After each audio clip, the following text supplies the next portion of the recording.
নমস্কার বন্ধুরা, শ্রাবণী রান্নাঘরে আপনাদের সবাইকে স্বাগত জানিয়ে আমি প্রতিদিনের মতো আবারও আজকের একটা রান্নার ভিডিও নিয়ে আপনাদের সামনে চলে এসেছি।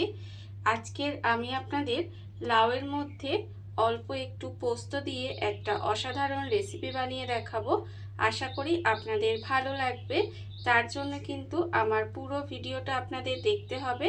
আর দেখা শুরু করার আগে একটা লাইক দেবেন, ভিডিওটা সম্পূর্ণ দেখে সুন্দর একটা কমেন্ট করবেন আর শেয়ার করতে ভুলবেন না। তাহলে চলুন আজকের এই রেসিপিটা আমি কিভাবে বানাচ্ছি সেটা আপনারা একবার দেখে নিন। রান্নাটা করার জন্য প্রথমে আমি এখানে দেখুন লাউটাকে এইভাবে একটু ডুমো ডুমো করে কেটে নিয়েছি।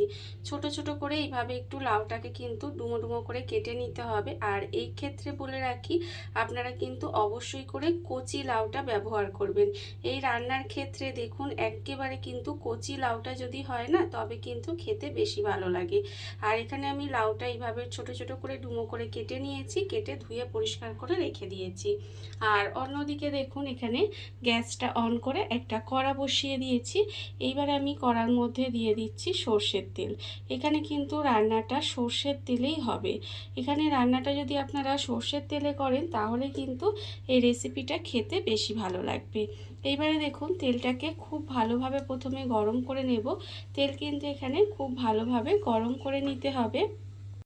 তেলটা আমার এখানে খুব ভালোভাবে গরম হয়ে গেছে। এইবারে আমি তেলের মধ্যে দিয়ে দেব অল্প সামান্য একটু কালো জিরে, আর এখানে একটা কাঁচা লঙ্কা ফোড়ন দেব। এই কালো জিরে কাঁচা লঙ্কাটা প্রথমে ফোড়নে খুব ভালোভাবে ভেজে নিতে হবে। এটা কিন্তু সুন্দর করে একটু ভেজে নেব। আর যখন এটা ভাজা হয়ে যাবে, দেখুন ভাজা হয়ে গিয়ে একটা সুন্দর গন্ধ বেরোবে, তখন কিন্তু আমি এর মধ্যে দিয়ে দেব লাউ। এখানে কিন্তু লাউগুলো যে ধুয়ে রেখে দিয়েছিলাম সেই লাউগুলো কিন্তু এখানে আমি দিয়ে দেব। ভীষণ সহজ একটা রান্না, খুব তাড়াতাড়ি হয়ে যায় আর খুব অল্প কিন্তু তেল মশলায় এই রান্নাটা হয়।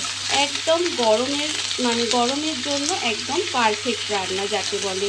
দেখুন আমি কিন্তু এইবারে ফোড়নের মধ্যে ফোড়নটা দিলাম, কালো জিরে কাঁচা লঙ্কা ফোড়ন দিয়ে ফোড়নটা খুব ভালোভাবে ভেজে নিলাম। ভেজে নিয়ে লাউটা দিয়ে কিন্তু এইভাবে একটু নাড়াচাড়া করে একটু সময় রান্না করে নেব। এইভাবে কিন্তু এটা একটু সময় নেড়ে চেড়ে রান্না করে নিতে হবে। আর তারপরে আমি এর মধ্যে ঢাকা দিয়ে দেব। ঢাকা দিয়ে কিন্তু আমি এইভাবে কিছুক্ষণ রান্না হতে দেব। ঢাকা দিয়ে আমি কিছুক্ষণ এইভাবে একটু সময় রান্না হতে দিয়েছিলাম। এর ফলে আমি আপনাদের দেখাচ্ছি, দেখুন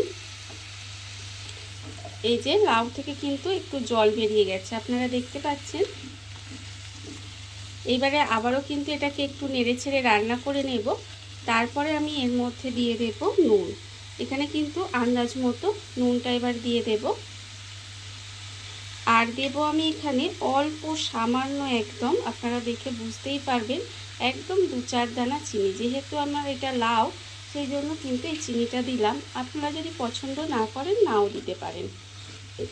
এইবারে নুন আর একটু মিষ্টি দিয়ে লাউটাকে এইভাবে আবারও কিন্তু খুব ভালোভাবে মিশিয়ে দেব। আমি প্রথমেই বলেছি যে খুব কম মশলায় কিন্তু এই রান্নাটা হয়, কিন্তু খেতে অপূর্ব সুন্দর লাগে। গরমের জন্য আবারও বলছি একদম পারফেক্ট রান্না। আর লাউ তো আমরা জানি যে আমাদের শরীরের পক্ষে কতটা ভালো, কতটা ঠান্ডা, আর এই সময় লাউ খাওয়া খুবই উপকারী। দেখুন আমি কিন্তু এইভাবে নুন চিনিটা ভালো করে নেড়েচেড়ে মিশিয়ে দিলাম। মিশিয়ে দিয়ে এবার এটাকে আবারও ঢেকে রান্না হতে দেব। এইভাবে গ্যাসটাকে লোতে দিয়ে ঢাকা দিয়ে রান্না হলে দেখবেন লাউটা কিন্তু আস্তে আস্তে নরম হয়ে যাবে। আর যদি মনে করেন যে না জল দিতে লাগবে, তবেই কিন্তু অল্প পরিমাণে জল দেবেন, না হলে কোনো দরকার নেই। এই লাউয়ের থেকে যে জলটা বেরোবে তাতেই কিন্তু লাউ সেদ্ধ হয়ে যাবে। আমি এখানে জল দিচ্ছি না, এটা ততক্ষণ সেদ্ধ হোক। আর ততক্ষণে দেখুন আমি অন্যদিকে এখানে বাটির মধ্যে পোস্ত রেখে দিয়েছি। এখানে কিন্তু পোস্তটা একটু বেশি নেবেন। আর দেব আমি এখানে পোস্তটা রেখে দিয়েছি। এইবার আমি দেখুন একটা মিক্সি জার নিয়ে নিয়েছি। মিক্সি জারের মধ্যে কিন্তু প্রথমে এই পোস্তটা নিয়ে নেব। পোস্তটা এখানে আমি নিয়ে নিলাম। নিয়ে এবার আমি এর মধ্যে দিয়ে দেব, দেখুন দুটো কাঁচা লঙ্কা। দুটো কাঁচা লঙ্কা আমি এইভাবে একটু ভেঙে ভেঙে দিয়ে দিলাম। দিয়ে এটাকে প্রথমে একটু শুকনো গুঁড়ো করে নেব। পোস্তটা কিন্তু এখানে শুকনো গুঁড়ো করে নিতে হবে। পোস্তটা আমার এখানে গুঁড়ো করা হয়ে গেছে। পোস্তটা কিন্তু আমি প্রথমে একটু গুঁড়ো করে নিয়েছি, তারপরে আমি এর মধ্যে দিয়ে দেব অল্প একটু জল। অল্প একটু জল দিয়ে পোস্তটা একটা মিহি পেস্ট করে নেব। আমি এখানে মিক্সিতেই করছি, তবে আপনারা কিন্তু চাইলে এটা শিলেও বেটে নিতে পারেন। পোস্তটা মিহি করে পোস্তটা একটু বেটে নিতে হবে।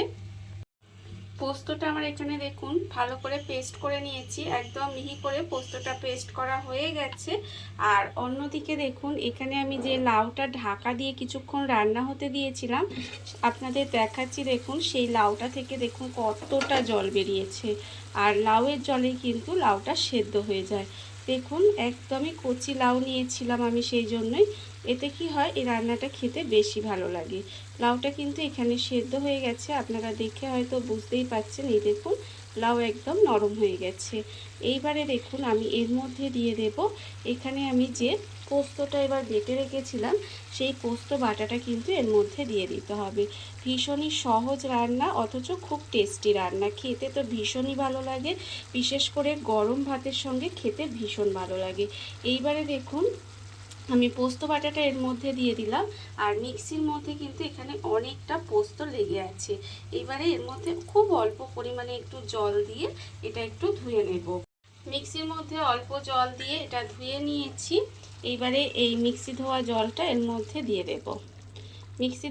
মিক্সির মধ্যে অনেকটা পোস্ত লেগেছিল, তাই সেটাও দিয়ে দিলাম। দিয়ে এবার এটাকে খুব ভালোভাবে মিশিয়ে দেব। মিশিয়ে একটু সময় রান্না করে নিতে হবে। দেখুন এইভাবেই কিন্তু, আর ঢাকা দেওয়ার দরকার নেই, লাউ তো নরম হয়ে গেছে। সেই জন্য এইভাবে একটু সময় রান্না করে নিলেই কিন্তু রান্নাটা হয়ে যাবে। আমি এইভাবেই আরেকটু সময় এটাকে রান্না হতে দেব।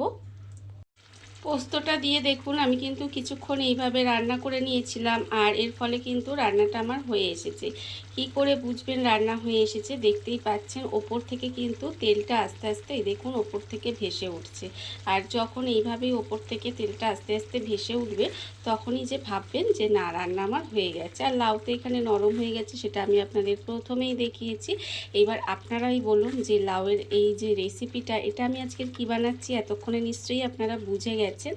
আর যদি বুঝে নিয়ে না গিয়ে থাকেন, তাহলে আমি বলে দিচ্ছি যে আজকের আমি কিন্তু বানিয়েছি লাউ পোস্ত। খেতে কিন্তু অপূর্ব সুন্দর হয়।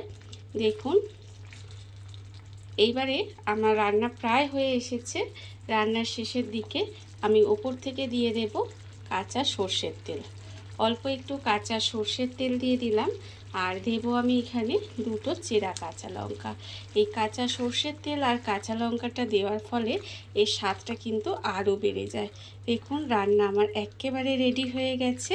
এইবার আমি গ্যাসটাকে অফ করে দেব, আর কিছুক্ষণ ঢাকা দিয়ে, গ্যাস অফ করে দিলাম।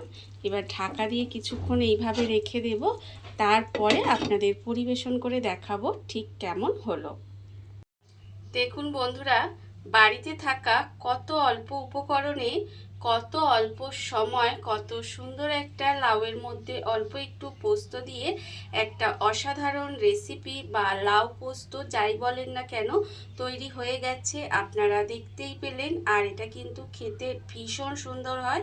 এইভাবে আপনারাও কিন্তু একবার হলেও বাড়িতে বানিয়ে দেখতে পারেন। আর এই ভিডিওটা যদি আপনাদের ভালো লেগে থাকে, আপনারা আমার চ্যানেলটা সাবস্ক্রাইব করে এইভাবে আমার পাশে থেকে যেতে পারেন। তাহলে চলুন আজকের ভিডিওটা এই পর্যন্তই। নমস্কার।